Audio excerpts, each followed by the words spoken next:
Take a deep breath. Sit straight. पाठीचा कणा ताठ. पूर्ण श्वास भरून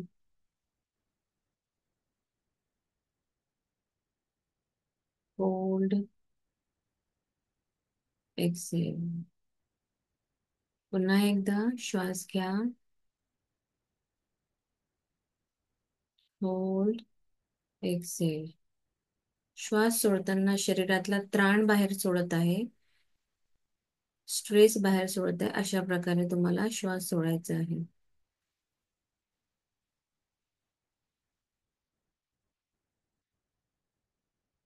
धन्यवाद, धन्यवाद, धन्यवाद परमेश्वरा. आजच्या या सुंदर दिवसासाठी खूप खूप धन्यवाद. आजचा दिवस अतिशय चैतन्य, आनंद, सर्वोत्तम, सर्वोत्कृष्ट, प्रेम, आदर, सद्भाव घेऊन आलेला आहे. मी जिवंत आहे. मी सगळ्या गोष्टींचा अनुभव करू शकते.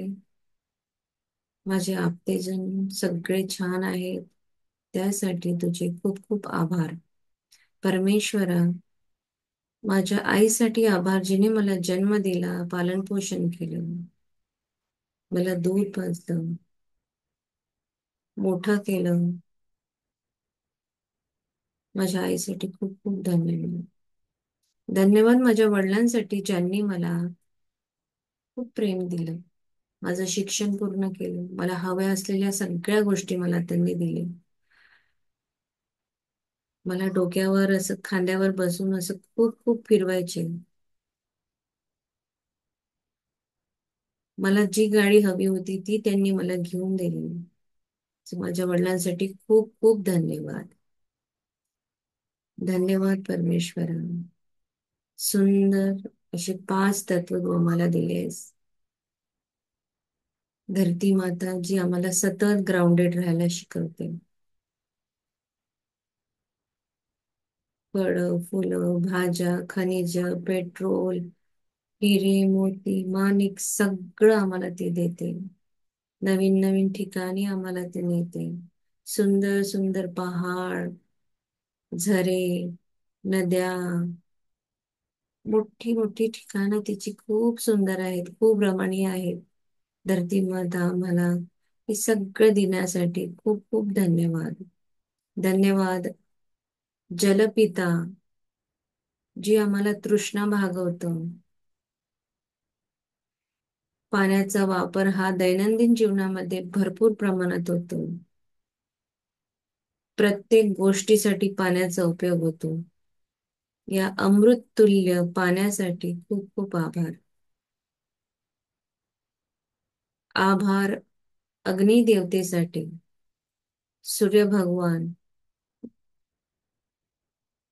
जे आम्हाला प्रकाश, ऊर्जा आमच्या जीवनामध्ये आणतात. आम्हाला त्यांच्याकडून डिसिप्लिन शिकलं जातं. रोज सकाळी एक नवीन ऊर्जा, एक नवीन संकल्प घेऊन, जसं सूर्यप्रकाश आम्हाला देतो, तसंच त्याप्रमाणे आपणही आपल्या आयुष्यामध्ये रोज एक नवीन नवीन गोष्टींचा स्वीकार करत नवीन दिवस जगायचा आहे. प्रत्येक दिवस हा आपल्यामध्ये खूप वेगळं चैतन्य आणि आनंद घेऊन येतो आहे. तो प्रत्येक क्षण, प्रत्येक वेळ ही आपल्याला एन्जॉय करायची आहे, सेलिब्रेट करायची आहे. वेळेचं महत्व काय असतं हे आपल्याला सूर्य भगवान सांगतात. अग्निदेवता तुझे खूप खूप आभार. आभार वायू तत्व हवेसाठी, जे आमच्या शरीरामध्ये ऑक्सिजन आम्ही घेतो, कार्बन डायऑक्साईड बाहेर टाकतो. हे शरीर हे पूर्ण ऊर्जा हवेमुळे आम्हाला मिळते. त्या हवेसाठी खूप खूप धन्यवाद. धन्यवाद त्या स्पेस एलिमेंटसाठी. दैनंदिन जीवनामध्ये प्रत्येक व्यक्ती हा एकमेकांना स्पेस देत जातो, किंवा स्पेस दिल्यामुळे काय छान बदल घडतात. स्पेस का महत्वाची आहे? स्पेस दिल्याने आपण नवीन गोष्टी शिकतो, नवीन अनुभव आपल्याला करायला मिळतात. सो या स्पेस एलिमेंटसाठी, जे आमच्या शरीरामध्ये अवयवांमध्ये असलेली स्पेस, जी सतत निरंतर आपले अवयव कार्य करू शकतात त्यामुळं माझा आवाज तुमच्यापर्यंत पोहोचतो आहे. या सगळ्यांसाठी या स्पेस एलिमेंटचा अतिशय उपयोग होतो. धन्यवाद, धन्यवाद, धन्यवाद. संपूर्णत्वाचा हा पूर्णत्वाचा दिवस आहे. आश्चर्य मागून आश्चर्यकारक आणि चमत्कारामागे चमत्कार अशी नवीन छान छान गोष्टी माझ्या आयुष्यामध्ये रोज घडत आहे. माझ्यामध्ये दैवी प्रेमाचा संचार आहे आणि त्याच्यामुळे मी फक्त माझ्याकडून लोकांना प्रेम देत आहे, शांती देत आहे. माझ्या सभोवताली जे सगळे आहेत त्यांच्याकडून मला फक्त प्रेम मिळत आहे. मी सगळ्यांना माफ करते ज्यांनी मला दुखवलं आणि माझ्याकडून ज्यांना मी दुखवल्या गेलं असेल त्यांची माफी मागते.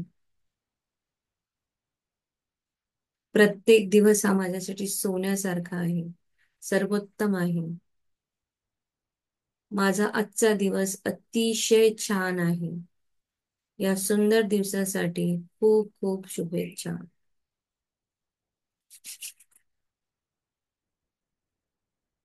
मी पद्मपदम भाग्यशाली आहे. परमात्माचा सदा साथ आणि हात माझ्या डोक्यावर आहे. मी परमेश्वराची अत्यंत लाडकी संतान आहे. माझा परमेश्वर सतत माझ्यासोबत आहे. प्रत्येक वेळी प्रत्येक क्षणी तो मला नेहमी मार्गदर्शन करत आहे. कुठलेही काम करत असताना मला त्याचे मार्गदर्शन मिळतं. प्रत्येक काम ज्याला मी हात लावेल त्याचं सोनं बनत आहे. चारही दिशांकडून माझ्याकडे पैसा भरपूर प्रमाणामध्ये अगदी सहज आणि प्रेम घेऊन येतो आहे. मी पैशाची चुंबक आहे. पैसा माझ्यावर खूप प्रेम करतो. मीही पैशावर खूप प्रेम करते. धन्यवाद, धन्यवाद, धन्यवाद परमेश्वरा. मी भाग्यवान आहे. मी कर्तृत्ववान आहे. मी सर्वश्रेष्ठ आहे. मी सुंदर आहे. Thank you, thank you, thank you. आपल्या शरीरावरून हात फिरवत धरती मातेला दंडवत करायचा आहे आणि आजच्या सुंदर दिवसासाठी पुन्हा एकदा परमेश्वराला धन्यवाद देऊन आजचा दिवस आपण सुरुवात करूया. धन्यवाद या झूम मीटिंगला, धन्यवाद इलेक्ट्रिसिटीला, धन्यवाद वायफायला, धन्यवाद प्रतिभा मॅम झूम मीटिंग दिल्यासाठी आणि धन्यवाद सगळ्या पार्टिसिपेंट्सला जे सकाळी उठून स्वतःसाठी क्लास जॉईन करून काहीतरी नवीन शिकत आहे आणि त्यांचं आयुष्य खूप बदलत आहे. असंच परमेश्वर चरणी प्रार्थना की परमेश्वरात जे हे माझे पार्टिसिपेंट्स आहेत त्या सगळ्यांच्या आयुष्यामध्ये भरभरून यश, कीर्ती, सुख लाभू दे आणि जे युट्यूबवर पाहतात त्यांनाही खूप खूप त्यांच्या इच्छा पूर्ण होऊ दे. धन्यवाद, धन्यवाद, धन्यवाद.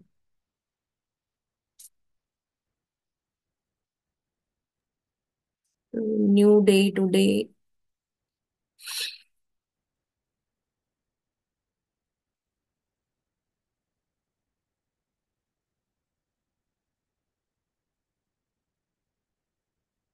प्राजक्ता आज वाचतीये का तू की आज पण जाणार आहे बाहेर? हाँ मैम, मैं ड्राइव करती है. ओके, ड्राय करते चालेल, काय हरकत नाही. ठीक आहे. मीच वाचू पण मग चालेल. सुचिता मॅम तुम्ही वाचू शकता का?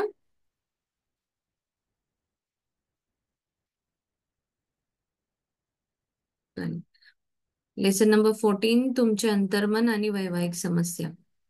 सो आजचा लेसन अतिशय महत्वाचा आहे. जे आपण रिलेशनशिप म्हणतो ना याच्यामध्ये सगळेच रिलेशनशिप येतात. वैवाहिक समस्या in the sense it is not like that की फक्त नवरा आणि बायको हे दोन मित्र मैत्रिणी असू शकतात. आता खूप आपला समाज असा बदललेला आहे. ही खूप पुस्तक जुनी आहे आणि पती पत्नी नसून एक दोघं मित्र किंवा आज दोन मुली एकत्र राहतात किंवा दोन मुलं किंवा अ, खूप काही असे मित्रमैत्रिणी जे एकत्र राहतात काही दिवस, तो त्यांच्यासाठी सुद्धा आपण एकत्र राहत असताना कसं एकमेकांना समजून घ्यावं आणि समजून घेतल्यानंतर कसं ते रिलेशन फुलफिल होऊन अगदी छान होऊ शकतं. म्हणजे या सगळ्या समस्या आपण सहज सोडवू शकतो. जे आजकाल डिवोर्स रेट वाढलेले आहे. पुष्कळ ठिकाणी म्हणजे जिथे तिथे मोस्टली आजकाल ते ऐकायला येतं. पण का? काहीतरी कुठे कुणाचं तरी चुकत आहे किंवा आपल्यालाच कळत नाहीये की आपण कसं वागायला पाहिजे. कुठे टर्म्स अँड कंडिशन काय आपण देऊन वागतो किंवा जेव्हा आपलं लग्न होतं तेव्हा आपण कसं लग्न का करतो? म्हणजे फक्त मला एक लाईफ पार्टनर हवाय म्हणून करत आहे, की खरंच माझं जर जीवन फुलफिल आहे, पण चला मला अजून फुलफिल करायचं आहे, तर मी लग्न करते. या उद्देशाने करत आहे. या सगळ्या गोष्टींची उत्तर आपल्याला या लेसन मध्ये मिळणार आहे. सो अतिशय सुंदर असा हा लेसन आहे आणि यांनी भरपूर मला असं वाटतं की नवीन नवीन तुम्हाला उलगडे होतील. सर्व वैवाहिक समस्या मनाचे कार्य आणि शक्ती योग्यरित्या समजून न घेतल्याने उद्भवतात. सो पहिल्याच लाईन मध्ये जे सांगितलं आहे की आपल्या लग्नामध्ये किंवा लग्न झाल्यानंतर आपल्या मनाचं काय कार्य आहे आणि त्याची शक्ती जर आपण व्यवस्थित समजून घेतली नाही, तरच हे समस्या उद्भवतात. पती आणि पत्नी या दोघांनीही मनाची तत्वे नीट समजून घेतली, वापरली, तर त्यांच्यातील तक्रारी, मतभेद आणि संघर्ष नाहीसे होतील. एकमेकांसाठी एकत्र प्रार्थना करून ते एकत्र राहू शकतात. दैवी आदर्शाचे मनन, चिंतन, जीवनाच्या तत्वांचा अभ्यास, समान हेतू आणि योजनेवर परस्पर मतैक्य आणि वैयक्तिक स्वातंत्र्याचा आदर करणं या गोष्टी वैवाहिक जीवनात सुसंवाद आणतात आणि दोन्ही जोडीदारांना एकत्र आणतात. सो नेहमी एकमेकांमध्ये म्युच्युअल अंडरस्टँडिंग असणं फार गरजेचं आहे. एकमेकांची तत्वही नीट समजून घेता आली पाहिजे. आणि ही जर तत्व तुम्ही नीट समजून घेतली आणि आपल्या आयुष्यामध्ये जर त्याचा वापर केला, तर कुठेच तक्रार, मतभेद किंवा संघर्ष होणार नाहीत. दोघे एकमेकांसाठी प्रार्थना करणे, दैवी आदर्शाचं मनन, चिंतन, जीवनाच्या तत्वाचा अभ्यास, म्हणजे दोघांचे हेतू समजून घेणं, दोघांमध्ये वैयक्तिक स्वातंत्र्य असणं फार आवश्यक आहे. नाहीतर तुम्ही एखादी व्यक्ती जी असते, एखादी स्त्री असते, कुठे जर नवऱ्याला उशीर झाला यायला, तर ती सारखी फोन करेल, विचारेल, कुठे आहात, काय करून आला, कुठे आहात, किती वाजता येणार तुम्ही, असं. म्हणजे प्रत्येकाला स्वतंत्र जगण्याचा अधिकार आहे. त्याला बांधून न ठेवते. कुठली गोष्ट एखादी जर आपण होल्ड केली, तर ती मरेल. म्हणजे एखादं गुलाबाचं फुल आहे आणि त्याला तुम्ही खूप हातामध्ये असं घट्ट पकडून ठेवलं कारण की तुम्हाला ते खूप आवडत आहे. तुम्ही त्याच्यावर खूप प्रेम करता. पण काही वेळाने ते कोमेजून जाईल. तसंच नवऱ्यावर आपलं प्रेम आहे याचा अर्थ असा होत नाही की तुम्ही त्याच्या 2-2 मिनिटाची अं, कुठे गेला, काय गेला अशी बातमी ठेवा. तर तुम्हाला स्वतंत्रता त्यालाही द्यावी लागेल. नवऱ्याने बायकोला द्यावी, बायकोने नवऱ्याला द्यावी. दोघांनाही एकमेकांचं एक स्वतंत्र आणि त्यांचा आदर करणे, त्यांच्या व्यक्तिमत्वाचा आदर करणे. जर आपली मिसेस जर कुणाची जर लेडी जर घरात काम करत असेल तर तिच्या कामाचाही तुम्हाला आदर करायचा आहे. तिच्या सोबत तुम्हाला व्यवस्थित राहून तिच्या कामाचा आदर करून घरामध्ये हातभार लावून सगळं तिला तुम्हाला तेवढ्याच गोष्टी द्याव्या लागतील. असं नाही की ती जर बाहेर काम करत आहे तर तीच बाहेर काम करेल, तीच घरात काम करेल, आम्ही फक्त मजा करू, असा दृष्टिकोन नसावा. इथे आपल्याला दोघांचंही गोष्टी समजून घेणं आवश्यक आहे आणि तेव्हाच मग तुमचं वैवाहिक जीवनामध्ये सुसंवाद येईल. वादविवाद होणार नाही, सुसंवाद होईल. सुसंवाद हा अति महत्वाचा आहे. म्हणजे नेहमी जेव्हा आपण बोलतो तेव्हा आपल्यामध्ये संवाद हा चांगला असावा आणि सुसंवाद जोडीदारांना एकत्र आणतो. वादविवाद हा नेहमी आपल्याला दूर नेत असतो. तर वैवाहिक जीवनामध्ये जोडीदारांना एकत्र आणणं म्हणजेच त्यांच्यामध्ये सुसंवाद असणं आवश्यक आहे. घटस्फोट थांबण्याचा सर्वोत्तम काळ म्हणजे लग्नापूर्वीचा काळ. वैवाहिक जीवन जर खरोखरच मॅम मी वाचते. अच्छा वाचा. मी वाचते. घटस्फोट थांबवण्याचा सर्वोत्तम काळ म्हणजे लग्नापूर्वीचा काळ. वैवाहिक जीवन जर खरोखरच विसंवादी असह्य झाले असेल तर त्यातून बाहेर पडण्याचा निर्णय घेण्यास काहीच गैर नाही. पण पहिली गोष्ट म्हणजे मुळातच अशा स्थितीला का निर्माण होऊ द्यायचे. वैवाहिक समस्यांच्या खऱ्या कारणांवर लक्ष केंद्रित करताना या प्रकरणाच्या मुळाशी जाणे योग्य ठरणार नाही का? पुढे वाचू. नाही, थांबा. सो घटस्फोट जर घ्यायचा असेल तर लग्नाच्या आधी, म्हणजेच आता लग्न जुळल्यानंतर एक टाइम स्पॅन असतो, त्यामध्ये तुम्ही समजून घ्या एकमेकांची तत्व तुमचं काय आहे. त्यानंतर तुम्ही जर बाहेर पडला त्या पिरियडला तर दॅट इज ओके. पण लग्न झाल्यानंतर मग तुम्हाला त्या व्यक्तींचं हर छोटी छोटी गोष्ट आवडत नाही किंवा कुठेतरी त्याचं काही ना काही होत असतं आणि मग त्याच्यानंतर तुम्ही घटस्फोट घेता, तर लग्नाला खर्च खूप लागत असतो. त्या वडिलाच्या त्या आईच्या खूप आशा असतात आपल्या होणाऱ्या जावयाबद्दल, किंवा त्या मुलीचं पण करिअर असतं. लग्न हा एक भातकुलीचा खेळ न समजून जर त्याला आपण एक वेगळ्या गोष्टीला आपण महत्त्व द्यायचं, की आपण एक दोन परिवार एकत्र येत आहोत, दोन परिवारामध्ये ती मुलगी आपलं घर सोडून आपल्याकडे येत आहे, मग आधीच जर आपण व्यवस्थित सगळ्या गोष्टी समजून घेणे काही गैर नाही आहे. पुन्हा त्याच्या आधी म्हणजे लग्न जुळायच्या आधी जर आपण बाहेर पडलो किंवा आपल्याला नाही पटल्या काही गोष्टी लग्न जुळल्यानंतर त्या व्यक्तीच्या, तर त्याच्या आधीच आपण दूर होणे फार उत्तम. लग्न झाल्यानंतर त्या गोष्टीपासून दूर झाल्यापेक्षा लग्नाच्या आधी जर आपल्याला नाही वर कुठे काही आपल्याला आढळलं की नाही, ही गोष्ट अशी आहे, या व्यक्तीकडे हा असायचा दृष्टिकोन आहे जो मला आवडणार नाही, किंवा मी त्याला बोलून आधी सॉल्व्ह करून बघते, ह्याच्यावर जर तो तोडगा काढत असेल तर मग मी हे पुढे लग्न करण्याच्या याला योग्य मान्यता देईल. अदरवाईज मला हे लग्न आताच नको आहे, उद्या मी जास्त त्रास मला होईल किंवा माझ्या आईवडिलांना त्रास होईल, त्याच्यापेक्षा मी आधीच ही गोष्ट न केलेली बरी. तर एक तर ही मध्ये तुम्ही ही स्थिती निर्माण होऊ देऊ नका. म्हणजेच जर तुम्हाला काहीतरी कॉन्फ्लिक्ट दिसत आहे नवऱ्या मुलामध्ये, तर आधीच त्याला तो सॉल्व्ह करा. त्या जर सॉल्व्ह करत असेल तर ओके, अदरवाईज तिथे स्टॉप करायचं. जे कारण आहे त्याच्यावर लक्ष केंद्रित करायचं, त्याच्या मुळाशी जायचं. आणि तेव्हा जेव्हा आपण त्याच्या पूर्ण मुळाशी जाऊन जर ती सॉल्व्ह झालं तर आपण लग्न करायचं. म्हणजे मग तिथे कुठे कॉन्फ्लिक्ट होणार नाही, ते लग्न खूप सक्सेसफुल राहील. तर आधीच आपण सगळ्या गोष्टींचा क्लॅरिटी करू, एकमेकांना समजून घेऊ. त्यालाही सांगू, मुलीला सांगणार की मुलाचं असं आहे, मुलगी मुलाशी बोलेल, मुलगा मुलाशी बोलेल. आजकाल ह्या गोष्टी होतात पुष्कळ ठिकाणी. पण एवढं असूनही कधी कधी काही छोट्या छोट्या गोष्टी अशा आहेत, म्हणजे मी माझ्या याच्यामध्ये बघितले, असे 2-3 बघितले माझ्या नातेवाईकांमध्ये, माझ्या मित्रमैत्रिणींमध्ये, ज्यांची लग्न एकही वर्ष नाही टिकली. जेव्हा की लग्न झाल्यानंतर एकमेकांना भेटून सुद्धा जर तुम्हाला त्या व्यक्तीमध्ये काही दिसत नाही आहे आणि नंतर तुम्ही तुमचं रूप दाखवता खरं, सो बेटर आहे की तुम्ही आधी सगळ्या गोष्टी क्लिअर कराव्या. वैवाहिक वैवाहिक दुःख, मतभेद, वाद, विभक्त होणे आणि घटस्फोट या समस्या स्त्री पुरुषांना भेडसावणाऱ्या इतर समस्यांपेक्षा वेगळ्या नाहीत.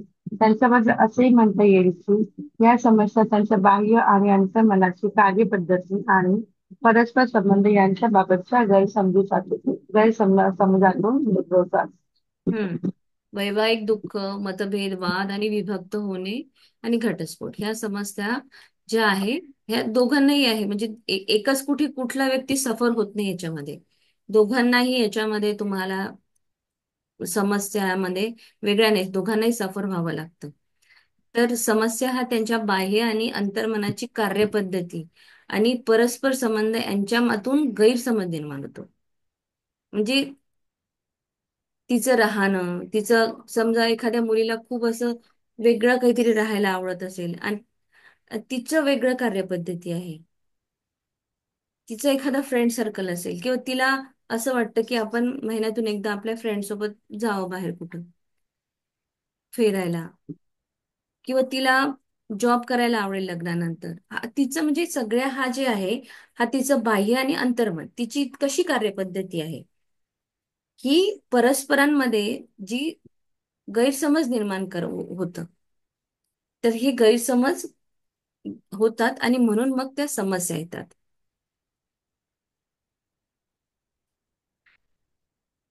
विवाहांचा अर्थ. विवाह विवाह. विवाहाचा अर्थ वैवाहिक जीवन सफल होण्यासाठी त्याची उभारणी भक्कम अध्यात्म पायावरच झाली पाहिजे. हे काम हृदयापासून झाले असावे, कारण हृदय प्रेमाने भरलेले आहे. प्रामाणिकपणा, सत्यता, दयाळूपणा आणि सचोटी हे सर्व प्रेमाचे पैलू आहेत. दोन्ही जोडीदारांनी एकमेकांशी पूर्णपणे प्रामाणिक आणि सच्चे असावे. जर एखाद्या पुरुषाने आपला अभिमान वाढवण्यासाठी किंवा स्त्रीच्या संपत्तीचा किंवा सामाजिक प्रतिष्ठेचा लाभ घेण्यासाठी लग्न केले तर ते लग्न तर ते खरे लग्न ठरणार नाही. हे प्रामाणिकपणा आणि खऱ्या प्रेमाच्या अभावाचे लक्षण आहे. हा विवाह प्रकार म्हणजे ढोंग, नाटक आणि लबाडी असतो. पुढे वाचू हम्म. वाचू ना. वाचा वाचा.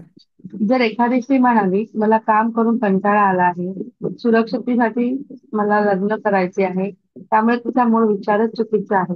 ती मनाचे नियम नीट वापरत नाही.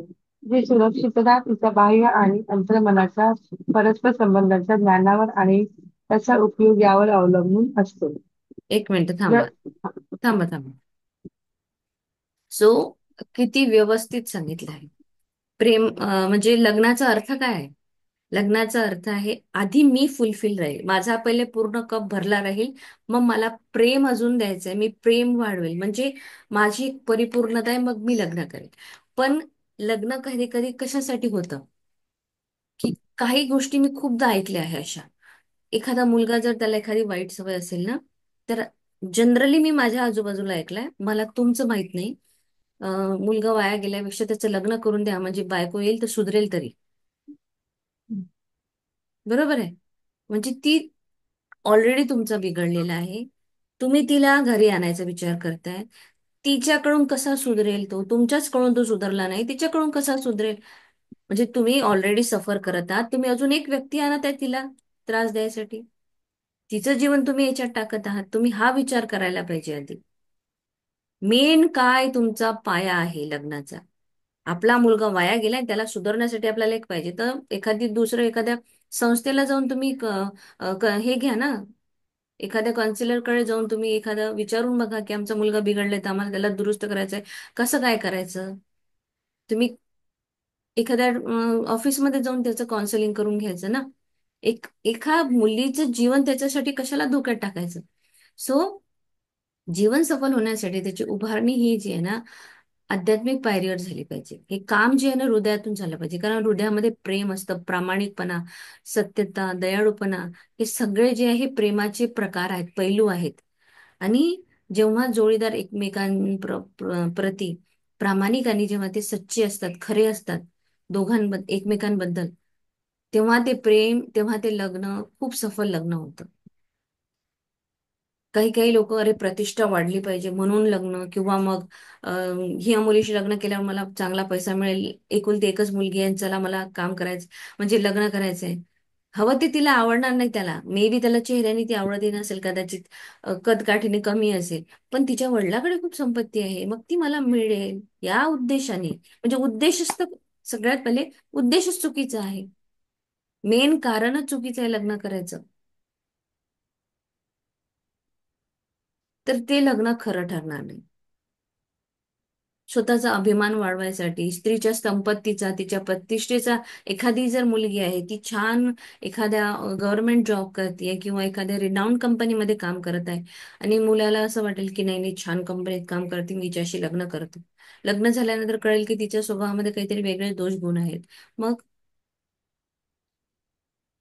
तुम्ही तिची नोकरी बघून, तिची प्रतिष्ठा बघून, किंवा तिच्या वडिलांच्या जवळचा पैसा बघून लग्न करत असाल, तर ते लग्न खरं ठरणार नाही. तिथे कुठे ना कुठेतरी कॉम्प्लेक्स येईल, किंवा मग तुम्हाला आयुष्यभर कॉम्प्रोमाइज करत करत आयुष्य घालवावं लागेल. मग रोज तेच, रोज भांडण, रोज तेच ते अभाव लग्न होईल. प्रामाणिकपणा आणि खरा प्रेम नाही, ते अभावाचं लक्षण आहे. तिथे म्हणजे विवाह हा जो प्रकार आहे, हा ढोंग, नाटक आणि लबाडी नसतो. विवाह हे दोन जीवाचं मिलन आहे. हा एक मोठं असं, दोन घरं याच्यामध्ये एकत्र येतात, दोन व्यक्ती एकत्र येतात. हे एक मोठं रिच्युअल आहे. तर ह्या वेळेस आपल्याला दोन्हीकडून ट्रान्सपरन्सी असणं आवश्यक आहे. याच्यामध्ये नाटक, ढोंग आणि लबाडी चालणार नाही. एखादी स्त्री अशी म्हणेल, "नाही, मी खूप वर्ष झाले सारखा जॉब करत आहे, खूप कंटाळा आला, आता मला जॉब करायचा, आता मी लग्न करेल आणि शांत निवांत मस्त नवऱ्याच्या पैशावर मजा करेल." मूळ तिचा जो उद्देश आहे तोच खूप वाईट आहे. मी काम करते आहे, आता मी काम करते, माझ्याकडे भरपूर पैसा आहे, चला आता ह्याच पैशामध्ये आता अजून मी एक लाईफ पार्टनर माझा आला की मग आमच्या दोघांचाही पैसा येईल, आम्ही दोघे मज्जा करून आणि एन्जॉय करू. मग असं करून काहीतरी, जेव्हा तिचा एक उद्देश वेगळा राहील तेव्हा ते लग्न फळाला येईल. अदरवाईज मूळ तिचा विचारच चुकीचा आहे.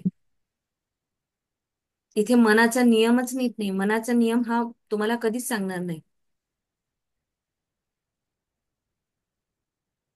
स्वतःची सुरक्षितता, तिच्या बाह्य आणि अंतर्मनाच्या परस्पर संबंधाच्या ज्ञानावर, त्याचा उपयोग यावर अवलंबून असते. ती मनाचा नियम इथे तिने हा वापरायला पाहिजे, की चला मला एक जोडीदार येईल तर मला स्वतःला सुरक्षित वाटेल. मला तो एक मित्र म्हणून मी माझ्या गोष्टी त्याच्याजवळ शेअर करू शकेल. आता माझ्याकडे तर भरपूर पैसा झालाय, चला म्हणजे किती एक वेगळा विचार करून लग्न करू शकतो, की नाही मला कंटाळा आलाय म्हणून मी लग्न करते. मग तो कंटाळा संपल्यावर लग्न तोडून देता नाही येणार ना.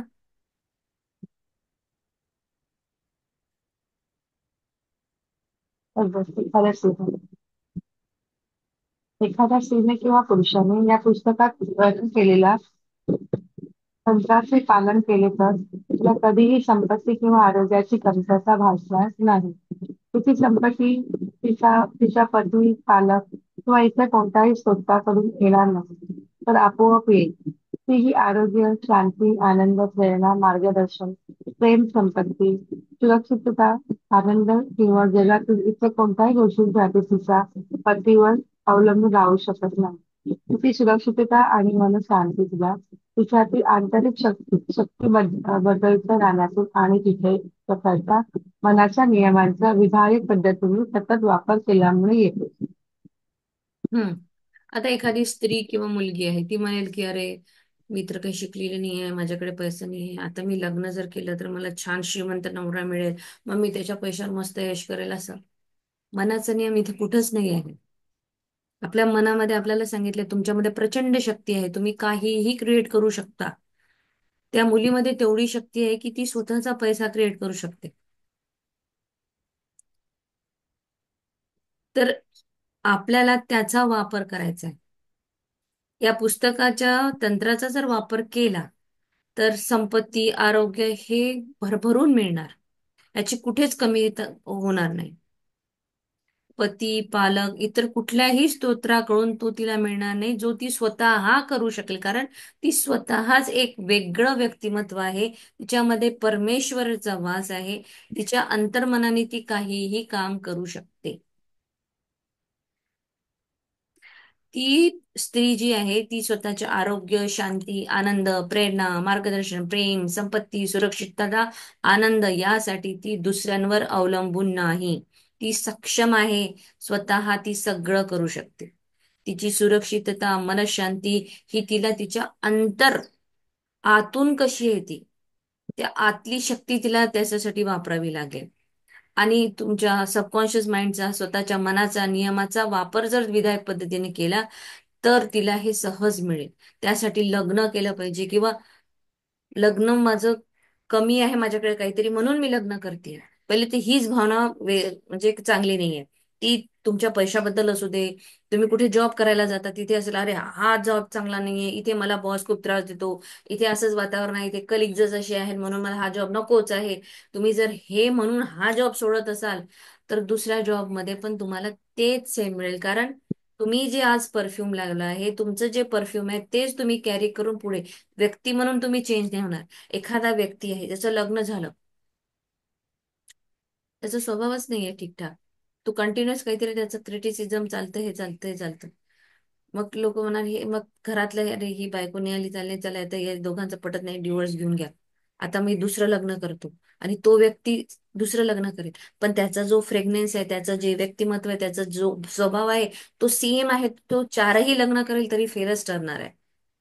कुठेही जाऊ दे. तसंच तुम्ही चारही जॉब कराल, तुम्ही फेलच होणार, कारण तुमचा फ्रेग्नेन्सच तो आहे. तुमचं ते तुमचा ऑरा, तुमच्या आतमधला जो काय म्हणू मी तुम्हाला आता, तुमचं वागणंच ते आहे. तर तुम्ही तेच सगळीकडे घेऊन जाणार, तिथे कुठेच बदल होणार नाही.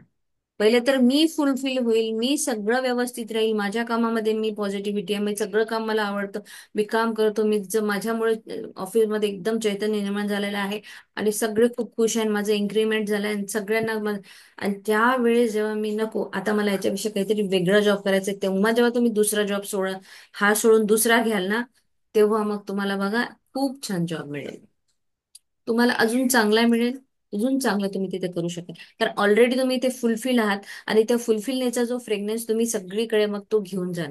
सेम तसंच लग्नाच्या बाबतीत आहे, सेम सगळ्या बाबतीत ह्या गोष्टी घडतात. सो आपण अ, आपल्या मनाच्या नियमाचा विधायक पद्धतीने जर वापर केला, तर आपल्या आयुष्यामध्ये आपल्याला कुठेच असं काही जाणवणार नाही.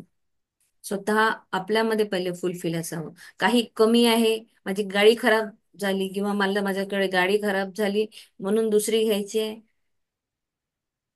माझी माझ्याकडे चार गाड्या आहे, पण माझ्याकडे चार गाड्या, पाचवी मला हवी आहे, या उद्देशाने तुम्हाला पुढे पुढे गोष्टी मिळतील. वाचू ना. आदर्श प्रतिमा कसे आकृष्ट करा. तुम्ही ही आधीची प्रकरणे वाचली असतील तर तुमचे अंतर्मन कसे कार्य करते हे तुम्हाला आतापर्यंत कळले असेल. तुम्हाला माहित आहे की तुमच्या अंतर्मनावर तुम्ही जी काही छाप सोडाल ती बाहेरील जगात साकार होईल. तुम्हाला एखाद्या पुरुषांमध्ये जी गुणवैशिष्ट्य हवी आहेत ती आधी आपल्या अंतर्मनावर ठसवा आणि मग पहा त्याचे काय सकारात्मक परिणाम होतात. वाचू हे वाचून घ्या. वाचू ना. येथे एक उत्कृष्ट मंत्र देत आहे.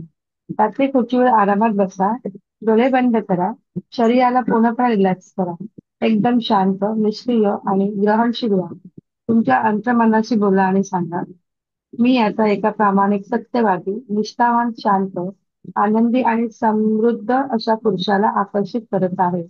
मी ज्या गुणांची प्रशंसा करते ते माझ्या अंतर्मनात सध्या प्रवेश करत आहे. मी जसजसे या गुणांचे चिंतन मनन करत आहे तसतसे ते माझा एक भाग बनून जातात आणि अवचेतनपणे साकार होतात.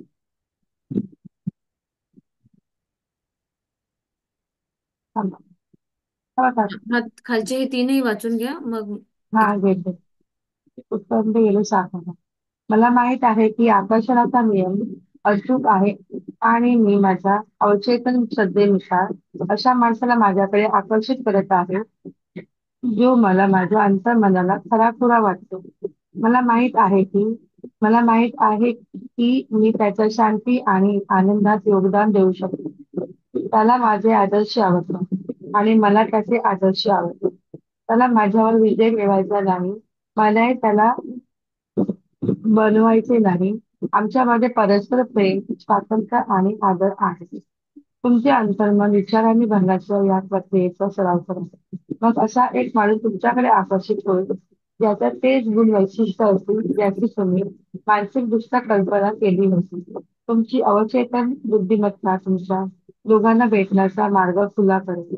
हे तुमच्या अंतर्मनाला निर्विवाद आणि न बदलणारा प्रवाहाशी सुसंगत असेल. सर्वांमध्ये सर्वोत्तम प्रेम, निष्ठा आणि समर्थन देण्याची तीव्र इच्छा बाळगा. तुम्ही तुमच्या अंतर्मनाला दिलेल्या या प्रेमाच्या भेटीचा स्वीकार करा. हम्म. सो इथे ज्या मुलींचे लग्न झाले नाही आहेत आणि ज्यांना आदर्श पती हवा असेल, तर त्यासाठी तुमचं अंतर्मनाला विचारायचं आहे, ते अंतर्मन कसं कार्य करते. तुम्हाला याच्या आधी तुम्ही प्रकरणं जी वाचली असेल, ज्या लोकांनी बघितली आहे की अंतर्मन कसं काम करतं, त्याला सगळं माहीत असतं. तर तुम्हाला काय हवं आहे, कसा जोडीदार हवा आहे, तुम्ही आधी त्याची छाप अंतर्मनात सोडायची आहे. तुम्हाला ते आदर्श ठेवावं लागेल. जसं अॅनी मॅमने केलेलं, तिने आधी पूर्ण कल्पना केलेली, तिला कसा पती हवा, किती उंच हवा, कसा स्वभाव असा, त्यांनी कसं ग्रॅटिट्यूड जर्नीमध्ये यावं, त्यांनी कसं ग्रॅटिट्यूड जर्नीमध्ये फॅमिली सोबत राहावं, त्याच्या स्वतःच्या फॅमिलीच्या सोबत सोबत त्यांनी माझी फॅमिली सुद्धा ऍज अ म्हणजे आईसारखं त्यांनी माझ्या आईला सुद्धा बघावं.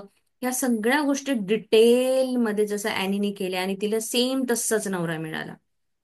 मला तर वाटतं त्याहूनही जास्त चांगले आहेत ईश. बरोबर आहे. आणि मी स्वतः त्यांना बघितलेलं आहे, त्यांच्यासोबत ट्रॅव्हल आम्ही जेवढाही वेळ आम्ही घालवला त्यामध्ये, जेव्हा मॅमला आईस्क्रीम खायची, फक्त मॅमने एवढंच म्हटलं की अरे मेरा आईस्क्रीम खाने की इच्छा हो रही है, एकही सेकंड थॉट नाही, पटकीने मॅकडी आल्यावर पटकीने गाडी थांबवणे, उतरणे, आणून देणे. म्हणजे एक लहान छोट्या बाळाची कशी आपण इच्छा पूर्ण करतो, बाळाला हे खायचं बाबा ते द्या. म्हणजे आपल्या सासूमा सोबत बोलताना इतकं छान असं वाटत नव्हतं की एक जावई आणि एक सासू आहे. इतकं सुंदर, इतकं फ्रेंडली रिलेशन. आणि ते कपल पाहिल्यावरही आपल्याला मनाला एक वेगळा आनंद मिळतो. त्या दोघांमध्ये काय म्युच्युअल अंडरस्टँडिंग आहे. आणि सुभाषने जेव्हा त्यांना सांगितलं की तुमचे जे जवाई आहे ते त्या जुन्या हिरो ऋषी कपूरच्या मुलासारखे दिसतात, तेव्हा मॅडमला असं आठवलं की हा, मी पण एकदा असंच काहीतरी विचार, मला त्याचा मुलगा जो हिरो आहे तो आवडायचा, मी कधीतरी त्याचा फोटो माझ्या पुस्तकामध्ये ठेवला होता. आणि खरंच तीच एक गोष्ट माझ्याकडे आज ॲज अ जवळच्या रूपामध्ये आली आहे. So this is too good. So अंतर्मन तुमचं कार्य करतं. तुमच्या अंतर्मनाला चांगलं सांगा तुम्हाला कसं हवं आहे. आधी आतमध्ये त्याचा एक फोटो तयार करा, त्याची छाप, त्याचा ठप्पा आतमध्ये करा. तो तुम्हाला त्याच गुणवैशिष्ट्याचा एक पुरुष तुम्हाला अंतर्मनामध्ये जेव्हा तुम्ही त्याची कृती बघाल, तेव्हा तुम्हाला तो समोर येईल. तर एकच याच्यामध्ये उत्कृष्ट तंत्र असं आहे की आधी रात्री आरामात खुर्चीवर बसायचं, डोळे बंद करायचे आणि रिलॅक्स करायचं शरीराला. शांत, निष्क्रिय, ग्रहणशील व्हायचं. आणि मग आपल्या अंतर्मनासोबत बोलायचं. खाली दिलेली ही जी प्रार्थना आहे ही म्हणायची आहे की मी आता एका प्रामाणिक, सत्यवादी, निष्ठावान, शांत, आनंदी, समृद्ध पुरुषाला आकर्षित करत आहे. मी ज्या गुणांची प्रशंसा करते आहे ते माझ्या अंतर्मनात सध्या प्रवेश करत आहे. मी जसे जसे या गुणाचे चिंतन मनन करत जाते तसे तसे तो माझा एक भाग बनून जात आहे आणि अवचेतनपणे साकार. कारण पती पत्नी म्हटल्यावर तसं हे आहे शिव आणि पार्वती. सो एकमेकांच्या मध्ये तुम्हाला ते मिक्स व्हावं लागेल ना, त्याप्रमाणे ते चिंतन मनन तुम्ही जर केलं की माझ्या शरीराचाच एक भाग आहे असं, जे अवचेतन मनामध्ये साकार होतं, मला असं असं हवं आहे. आणि आकर्षणाचा नियम हा मी अचूक वापरून माझ्या अवचेतन मनाच्या श्रद्धेनुसार मी त्या व्यक्तीला आकर्षित करते आहे, जो मला माझ्या अंतर्मनामध्ये आहे. असं म्हणून जर तुम्ही प्रार्थना केलीत रोज, ज्यांचं लग्न व्हायचंय त्यांच्यासाठी आहे हे, तर नक्कीच त्यांना त्यांच्या मनासारखा जोडीदार मिळेल.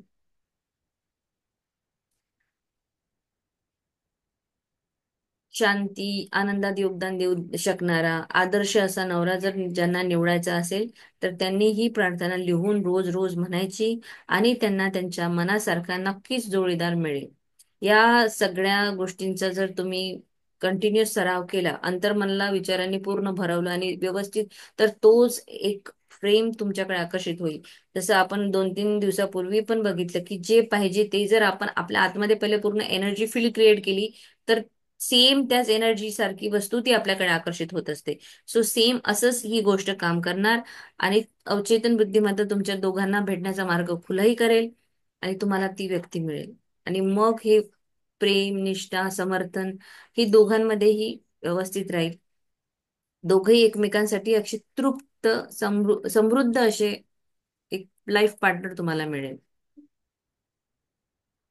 आपल्याला नोकरांनी नको आहे. आपल्याला लाईफ पार्टनर हवा आहे. या उद्देशाने आपण त्याचा विचार करायचा. आणि ज्यांची लग्न झालंय त्यांनीही विचार करायचा की माझ्याकडे कामवाली बाई म्हणून मी तिला बोलवत नाहीये, तर ती माझी लाईफ पार्टनर आहे, माझी चारिणी, माझ्या म्हणजे माझ्या शरीराचाच हा एक अर्धा भाग आहे. मग मला तिला किती आदर सन्मान तिचा करावा लागेल, तिच्या प्रत्येक गोष्टीचा आदर मला करायचा आहे. तिच्या निर्णयाला मला ऐकून त्याला व्यवस्थित प्रतिसाद द्यायचा आहे. ना की तिने काही म्हटलं तर तिला हा तुला काही येत नाही, तू मूर्ख आहे असं म्हणून चालणार नाही. तिथे दोघांनाही एकमेकांच्या विचारांचं, एकमेकांच्या मतांचं सन्मान करावा लागणार आहे. तेव्हा ते लग्न फुलफिल होईल. आणि बायकोनीही नवऱ्याला अगदी चिपकून राहायचं नाहीये, त्याला त्याची स्पेस द्यायची, आपली स्पेस वेगळी आहे. तेव्हा त्या लग्नामध्ये खरं चांगलं तुम्हाला मिळेल, जिथे तुम्ही एकमेकांना स्पेस द्याल. सो आजचा आपण इथेच थांबूया आणि बाकीचं उद्या. ठीक आहे. So thank you so much. समजलंय? हो. हा, आता तुम्ही जे मुली आहे ज्यांची लग्न व्हायची त्यांना तुम्ही हा लेसन शेअर करा. अदरवाईज आपल्या मीटिंगला 2-3 दिवस जॉईन करायला सांगा. कारण खूप महत्वाचा आहे हा लेसन नवीन पिढीसाठी. ज्याप्रमाणे आपण बघतो आहे की आजकाल लग्न हा म्हणजे 1 वर्षही मुश्किलने टिकत आहे. तर का? त्याचा अर्थच तो आहे की फक्त एक छोटीशी गरज म्हणून लग्न नाही केलं जात. आयुष्याचा हा प्रश्न असतो. पूर्वीच्या काळी वेगळं होतं. आता काळ खूप बदललेला आहे. पूर्वी बायांना जरी आवडत नसेल तर त्या मुकुटपणे म्हणजे असं निमूटपणे सगळं सहन करून करून चाललंय, त्यांचे संसार चालले, हात गाळगत चालत गेलं. पण तसं आता नाहीये. आता मुलीही सक्षम आहेत, मुलंही सक्षम आहेत. मग त्या दोघांना आपला लाईफ पार्टनर जर चूज करायचा आहे तर त्यांनी विचार करावा, आपल्याला लाईफ पार्टनर हवा आहे की आपल्याला फक्त असं टाइमपास पाहिजे. की एखाद्या आई वडिलांनी विचार करावा का आपला मुलगा बिघडलेला आहे, त्याला ठीक करायसाठी एखादी बाई आणायची असेल तर त्याच्यापेक्षा तुम्ही एखाद्या काउन्सिलिंग वाल्याकडे गेलेलं केव्हाही बरं. तसं करायचं नाहीये. मी स्वतः माझ्या मैत्रिणीच्या सोडून 4 वेळा ऐकलं आहे. तिचा भाऊ जो आहे तो ड्रंक आहे. अरे उसके शादी कर देंगे तो सुधर जाएगा. असं नसतं होत. ऑलरेडी तुमचा भाऊ बिघडला आणि एखाद्या व्यक्तीला आणून अजून तिच्यामध्ये म्हणजे तुम्ही काय तिच्या आयुष्यामध्ये काय तिला दारोड्या नवरा देऊन तुम्ही तिचं आयुष्य चांगलं करणार आहात की वाईट करणार आहात? तर प्रत्येक वेळी विचार करावा. लग्न ही खूप मोठा मोठा असं रिच्युअल आहे. आणि याच्यामध्ये दोघंही फॅमिलीमध्ये एकमेकांमध्ये म्युच्युअल अंडरस्टँडिंग असणं आवश्यक आहे. आपल्याला पती कसा हवा हे आपल्या मनाचं जर आपण कार्य व्यवस्थित समजून घेतलं, अंतर्मनाचं कार्य समजून घेतलं, तर तुम्हाला नक्की तुमच्या मनासारखा आदर्श असा पती मिळू शकतो. ठीक आहे. So thank you so much everyone. Thank you. 5:55 झाले. Thank you ma'am. Thank you so much for joining and stay tuned. Practice करा आणि मला रोज रोज नवीन नवीन शेअरिंग करा. Thank you, thank you, thank you. चला बाय बाय. आणि रोज सकाळी उठल्यानंतर बाय बाय. पहिले स्माइल द्या. Yes. Yes bye. Bye. Bye.